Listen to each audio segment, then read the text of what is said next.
Dessert na fruity jelly. Orange flavor. Ready na yan.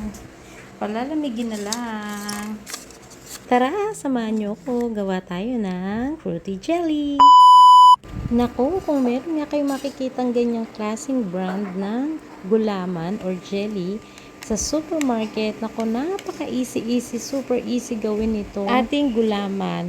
Dahil hindi mo na kailangan magpakulo pa ng tubig sa kawali at doon mo siya lutuin. Ang gagawin mo lang ay magpainit ka lang ng tubig at tapos doon mo na siya tutunawin sa hot water, and then pagka natunaw na yung inyong gulaman ay magdadagdag ka naman ng malamig na tubig. Syempre yung measurement niyan as packaging instructions susundin nyo lang. So ganun lang kadali. Ayan, at isa-isa ko na nilagyan ng fruit cocktail yung ating mga cups. Yeah, may dessert.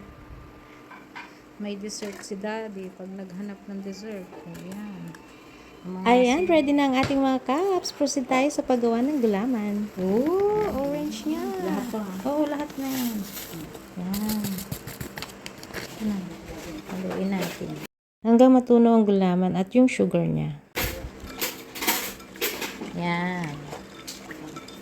Ayan, pag natunaw na nga yung gulaman at wala ng granules ng sugar, tsaka naman natin dadagdagan ng malamig na tubig.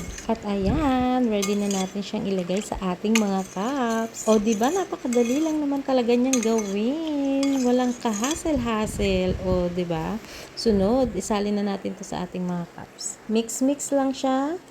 And then, ready to go na ang ating gulaman. So, naisipan ko nga lagyan ng mga fruits yan. Para mas lalong sumarap yung ating gulaman. O, ayan, di ba? May mangunguya-nguya kang mga fruits. May dessert na fruity jelly.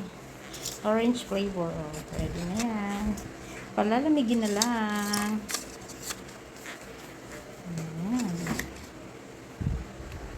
Orange nga pala yung flavor ng ating gulaman. So, maraming flavor yan na available. May strawberry.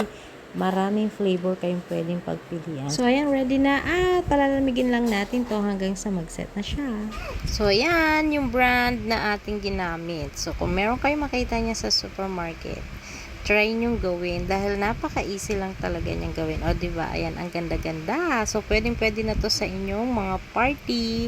I-ready nyo na rin. O, diba? At ilagay nyo sa mga maliliit na cup. So, ready na for distribution para sa dessert ninyo. Kung meron man kayong mga okasyon sa inyong bahay. Ayan. O, diba? Tapos yan ay palalamigin lang siya at least 4 hours yung nakalagay dun sa kanyang packaging instruction. So, kailangan at least 4 hours i-ref mo na siya at magsaset na din siya agad. O, ayan. So, overnight pa lang ay gawin na yan.